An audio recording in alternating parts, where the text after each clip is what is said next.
ব্লিফারোপ্লাস্টি আমরা local anaesthesia দিয়েই করে থাকি। দ্যাট ইজ ফুল অ্যানেস্থেসিয়া বা পুরো অজ্ঞান করার প্রয়োজন হয় না।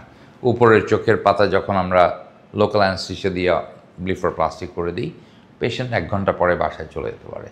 আর লোকাল অ্যানেস্থেসিয়া দিয়ে যখন লোয়ার আইলিডের ব্লিফারোপ্লাস্টি করি, তখনও পেশেন্ট 2-1 ঘন্টা পরে বাসায় চলে যেতে পারে।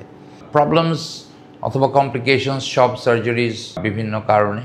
তো এখানেও আমরা ওয়ান্ড ডিহিশনস বা স্টিচ খুলে যাওয়া, ইনফেকশন হওয়া, একটু ব্লাড আসা, ব্লিডিং হওয়া, বা অ্যাট্রোপিয়ান বলে চোখের পাতা একটু টানা পড়ে যাওয়া যদি বেশি এক্সেস স্কিন ফেলে দেওয়া হয়, তো সেই জিনিসগুলো অভিজ্ঞ হাতে যদি হয় তো ওই ভয় থাকে না এবং ওই প্রবলেমসগুলো আমরা ফেস করি না।